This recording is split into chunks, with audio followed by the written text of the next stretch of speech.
दोस्तों धात जाना, जिरियान धात की समस्या हो गई है।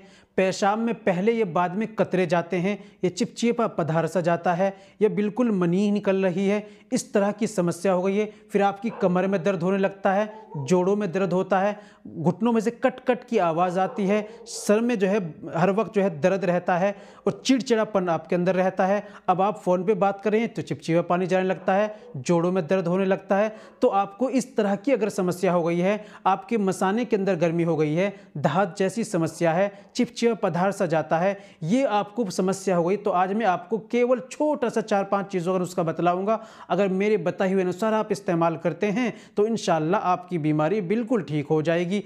चलिए दोस्तों, जान लेते हैं क्या नुस्खा लेना है आपको, कैसे इस्तेमाल करना है, तरीका क्या है और क्या क्या चीज़ें आपको लेनी है, परहेज़ क्या करने होते हैं, सारी बातें वीडियो में बताने वाला हूं। वीडियो को कंप्लीट देखिएगा बिना स्किप किए, तो इंशाल्लाह आपको बेहतरीन फ़ायदा मिलेगा। चलिए दोस्तों, बिना देर करते हुए जान लेते हैं आज के नुस्खे के बारे में। तो दोस्तों, ये बताने से पहले एक छोटी सी गुजारिश कि अगर आप हमारे चैनल पर नए आए हैं या अभी तक आपने हमारा चैनल सब्सक्राइब नहीं किया तो जल्दी से चैनल को सब्सक्राइब कर दें और बेल आइकन पर ऑल पर प्रेस कर दें। दोस्तों, वीडियो को प्यार से लाइक कर दें और हाँ, अगर फेसबुक पर देख रहे हैं चैनल को फॉलो जरूर कर लीजिएगा, क्योंकि तरह तरह के नुस्खे हम आपके लिए लेकर आते रहते हैं। तो दोस्तों, सबसे पहले आपको क्या लेना है, सफ़ेद मूसली। सफ़ेद मूसली ये आपको लेनी है 100 ग्राम। स्याह मूसली ये भी ले लीजिए आप 100 ग्राम। असगंध ना गोरी ये भी ले लीजिए आप 100 ग्राम। लाजवंती ये भी ले लीजिए आप 100 ग्राम।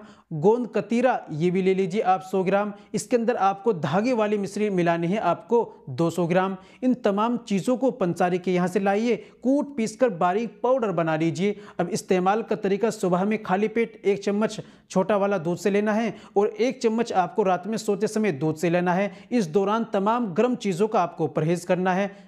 गोश्त, अंडा, मांस, मछली, चाय, खट्टी चीज़ें, बादी चीज़ें, इन तमाम का आपको परहेज़ करना है। और फ़ोन पर बात करना, गंदी फिल्में, गंदे ख्यालात, इन तमाम को आपको परहेज़ करना है और दवाई का इस्तेमाल करना है। इंशाल्लाह आपकी बीमारी बिल्कुल ठीक हो जाएगी। उम्मीद करता हूँ दोस्तों वीडियो अच्छी लगी होगी। वीडियो को लाइक कीजिए, शेयर कीजिए। मिलते हैं अगली वीडियो में, नेक्स्ट वीडियो में एक और नए नुस्खे के साथ। तब तक अपना और अपनी सेहत का ख्याल रखें।